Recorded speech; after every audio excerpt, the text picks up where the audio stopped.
You're watching the Daily Climate Show on Sky News. On today's special Earth Day programme, President Joe Biden says the US will cut greenhouse gas emissions by at least 50% by the end of the decade as he opens the Global Leaders Summit on climate change. Our Earth Day is being marked around the world, from flash mobs in Indonesia to wearable art. And the Bangladeshi engineer using the sun to power three-wheelers in Dhaka.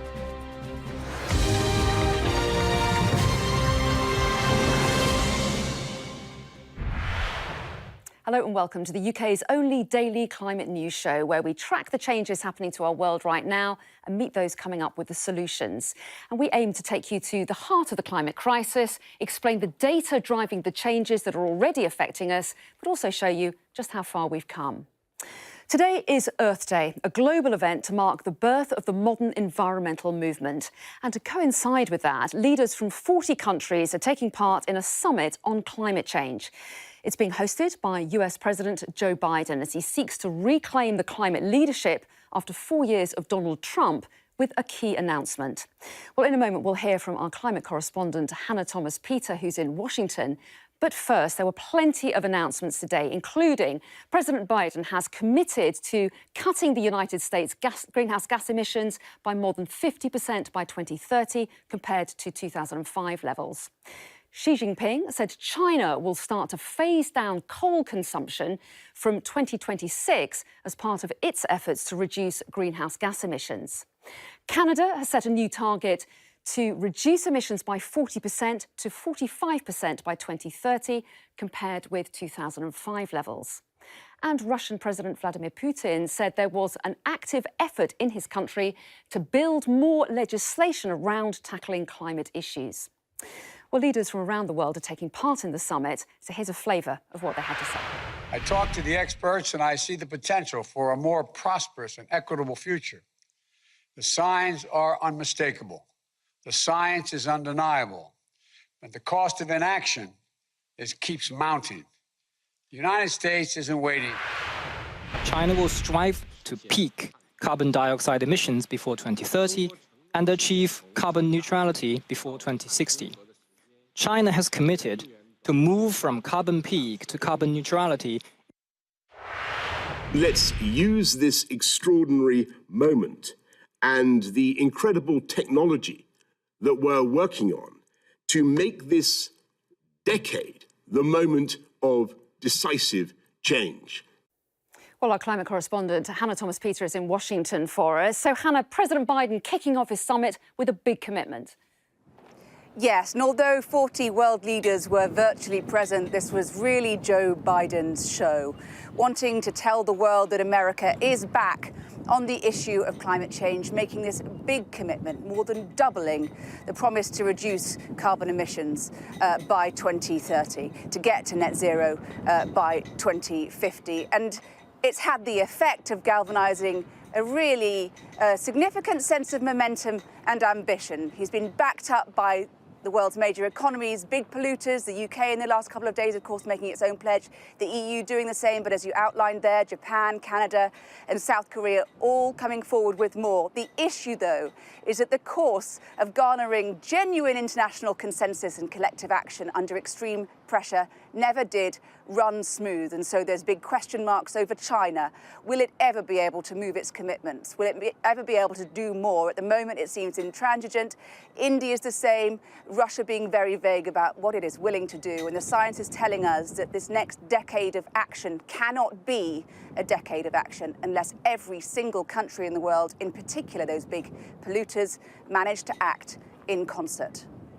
Hannah, stay with us because I want to bring in our economics editor, Ed Conway. And Ed, you've been looking at the challenges that are facing these countries, haven't you? Yeah, because when we're talking about net zero, you know, what is that carbon emissions total we're actually trying to reduce? And when you look at total global emissions, I've got it here in this donut. It shows you basically total greenhouse gas emissions, about 50 billion tonnes of CO2. But when you look and kind of delve into which sectors are actually producing those emissions, you get some interesting results. So, for instance, land use, that's kind of agriculture primarily, almost 20%, so almost a fifth of it, but most of it is energy. And when you kind of just drill down into where we're actually spending that energy, some things are quite striking. So, for instance, we talk a lot, don't we, about aviation, how aviation, we need to think about what, flying, need to do potentially less of it, but actually there is more CO2 coming from the production of cement than from aviation, actually more coming from cement than coming from deforestation. So it's worth just underlining, we do focus a lot when we're talking about deforestation on aviation, but actually we need to think about how we can get green cement. And it's the same thing actually when you kind of drill down into that kind of energy segment we've got here. That segment's just global emissions.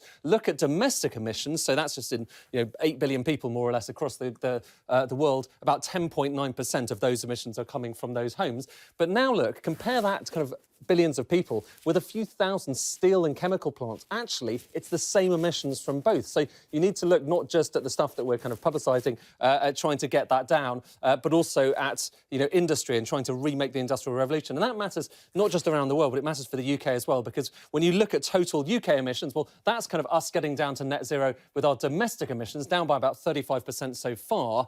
But look not just at that, but at the stuff that we're importing from overseas, from China, from Europe, from other parts of the world, and it's a lot higher. Our total carbon footprint, when you include those imported emissions, is much higher, and it's going to be much harder. It's come down about 30%. It's going to be much harder, though, to get it down to zero. So there is a big difference between what we're talking about with net zero and the actual emissions in our footprint. Ed, thanks very much indeed. So let's bring Hannah Thomas-Peter back in now. And talking of the UK, Hannah, we heard from Boris Johnson at the summit, of course, and the UK has made its own big commitments this week, hasn't it? It has, to reduce its carbon, emissions by 78% by 2035, a big commitment wound into legislation which makes it different from other countries who have non-binding targets. I thought it was very interesting at the beginning of his speech that Boris Johnson actually spent some time trumpeting the UK's achievements, perhaps unwilling to relinquish the limelight, the spotlight, the leadership mantle to the US, with an eye, of course, on that big UN climate meeting summit in Glasgow in November later this year. But Boris Johnson also pivoted in the second half of his speech to something even more important, which was to talk really to his domestic audience. It's something you heard Joe Biden do too, which is that tackling the climate crisis can mean opportunity, it can mean growth, it can mean green jobs, as well as a healthier, happier life for the people of the United Kingdom. Climate change doesn't have to be about sacrifice and going without. Expect to hear much more of that messaging as the year advances. Hannah, thank you. Well, 2020 was the warmest year on record in Europe, according to a new report. And last year, greenhouse gas emissions were at their highest level since satellite observations began in 2003.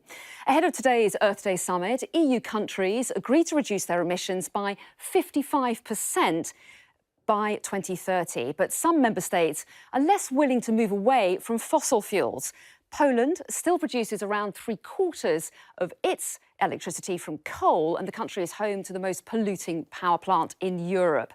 And Adam Parsons joins me now live from Bełchatów power plant now. So, Adam, a challenge for Poland to bring its emissions down?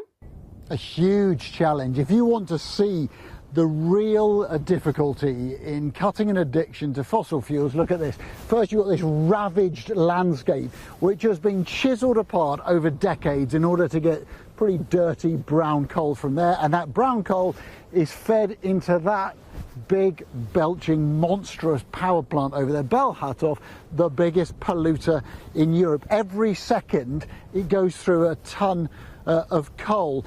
And yet you can't just switch that off, because that single power station is delivering 20% of Poland's electricity need. And this is a nation that uses coal relentlessly. 3/4 of its electricity comes from coal.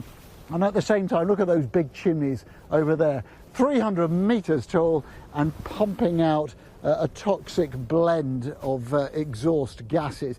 Poland will have to move away from coal, but it's going to be costly, it's going to take a long time, and the country's political will is not quite there yet, I think. Adam, thank you. And there's plenty more from around the world on Earth Day and the Biden summit on our ClimateCast podcast. This week's episode is out tomorrow, and you can find it wherever you normally get your podcasts from. So let's take a look now at what else is happening in climate news. And arrests have been made after Extinction Rebellion activists broke windows at HSBC's headquarters in London. The protesters say they want to expose the banking system and its investment in fossil fuel. HSBC say they're aiming to be a net zero bank by 2030 and are committed to supporting their customers as they become more sustainable. The Duke of Cambridge is urging people to recognise the part they must play to help to save the planet. Prince William has called on the public to use the same dedication shown in the coronavirus pandemic to fight climate change. The Duke launched a £50 million Earthshot prize in October to recognise innovative ideas and technologies. And activists in Indonesia are celebrating Earth Day in style. Passers-by were taken by surprise as environmental campaigners performed a flash mob in Jakarta to raise awareness of climate issues. They're calling on the Indonesian government to take action to fulfil their commitments on climate change. Coming up after the break, why an engineer is trying to change the way Dakar's three-wheelers are powered.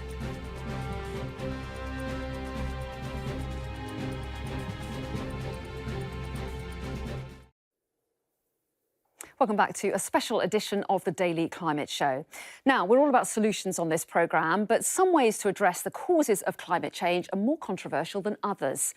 Addressing the Leaders' Summit earlier, Boris Johnson talked about carbon capture. It's a way of removing CO2 emissions from the air, and many see it as an important part of the net zero process. But for others, the focus should be on reducing what we're releasing into the atmosphere in the first place. So here's how it works.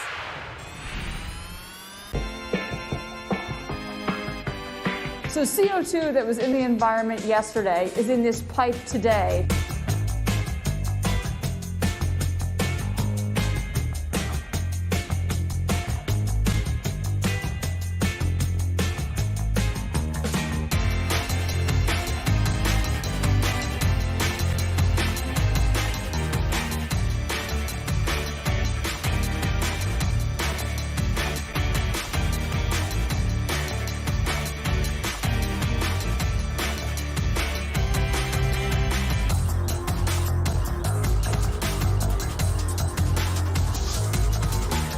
CO2 still has to fill up the holes, and then this is what it looks like after.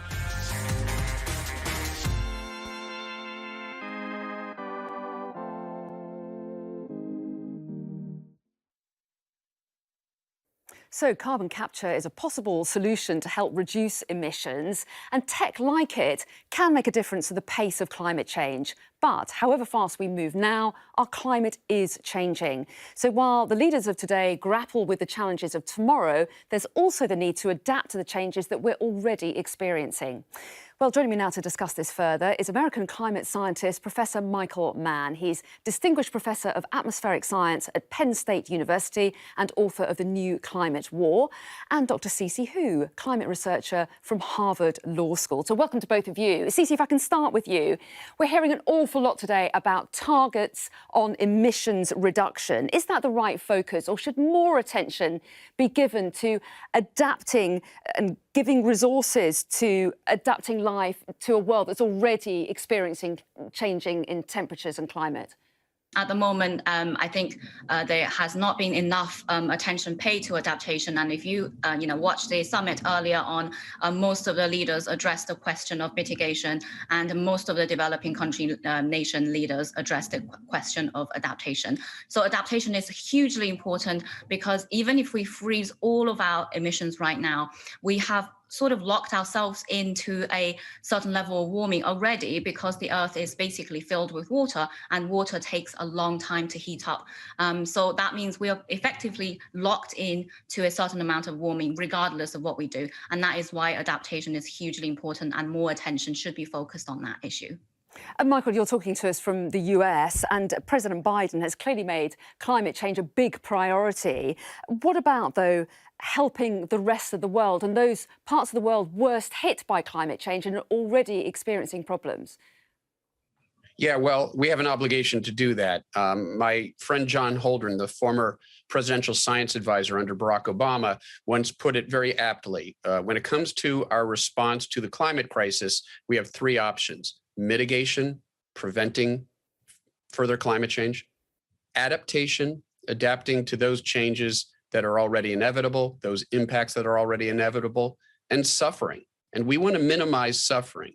And in part, what that means is that those of us in the industrial world, countries like the United States that have this legacy of 2 centuries of access to cheap, dirty energy, we have an obligation to help other countries like India, the rest of the developing world, to first of all, leapfrog past the fossil fuel stage so they don't have to go through it. We need to provide them resources, renewable energy access to do that. And we need to help them out, provide them resources to give them greater resilience. And Cici, I could see you nodding there. So how should those resources be spent? What are the best examples of adaptation?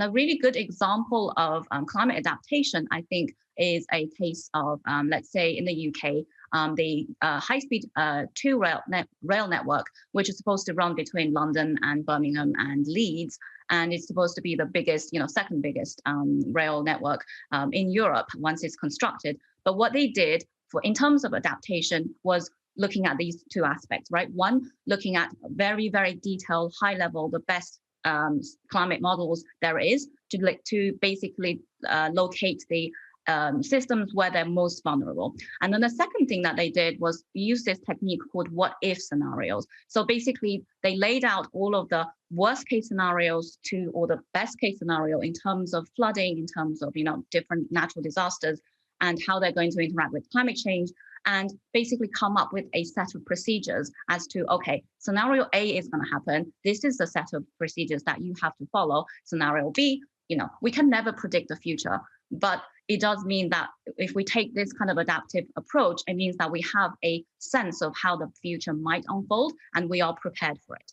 And Michael Mann, very briefly, do you feel optimistic that real change is on the way? I do.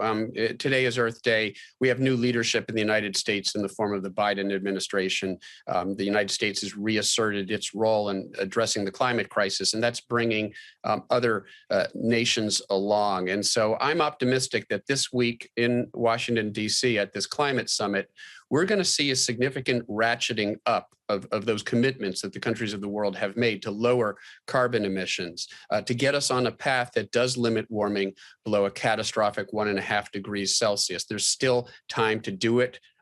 There are no obstacles other than political will and political support. Well, Professor Michael Mann and Dr. Cici Hu, thanks very much indeed, both. Well, also today, the owner of British Airways says it'll power 10% of its flights with sustainable fuel by 2030. International Airline Group said it plans to buy 1 million tonnes of sustainable aviation fuel each year, which produces up to 70% less carbon than fossil fuels. The group is aiming to reach net zero carbon emissions by 2050. Engineers in Scotland are using plastic waste to get into space. Aerospace company Skyrora has developed a new aviation fuel made from non-recyclable materials which would otherwise go to landfill. They estimate they could save 300 tonnes of plastic waste by 2030. And the world's most powerful climate computer is being built in the UK. The Met Office is working with Microsoft to create the system, which they say will provide more accurate weather forecasting and a better understanding of climate change. It's expected to be one of the top 25 supercomputers in the world when it's up and running next month. And a reminder that you can watch our weekly digital show from tomorrow. It's available on Sky News social channels, our app and our website. Now, three-wheelers are one of the most popular forms of transport in Bangladesh. They're mostly electric, but the energy used to charge them is produced almost entirely by burning fossil fuels, such as oil and gas. Well, Bangladeshi engineer Gopal Kumar Mahoto wants to do his bit for the climate crisis by getting Dakar's electric vehicles off the dirty energy grid and onto solar power.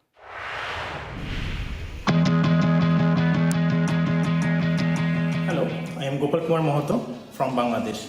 I am an engineer and I am co-founder of Casitix.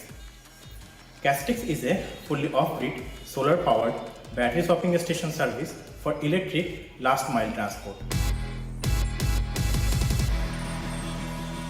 Electric vehicles cannot be considered fully environment-friendly unless their source of energy is from renewable sources. Our customer can shop multiple times a day and they pay the energy bill through mobile banking. In the last 25 years, I have witnessed the fastest growth in technology. I feel there is no value of all this innovation or solution if it's not sustainable. The only way forward I see is to take rapid action right now, wherever we can. We are determined to divert at least 250,000 vehicles from the fossil fuel driven national grid to renewable. We have the tools needed to fight climate change. Now it's our responsibility. So let's find a way to take action. We are running out of time to act on climate. We cannot afford to wait. Well, that's everything from this special edition of the Daily Climate Show. Tomorrow, it's day 2 of the summit, and we'll be speaking to the EU's Executive Vice President for the European Green Deal. And we'll have a special report on people in China forced to relocate because of rising temperatures. That's at the same time tomorrow. Join us then.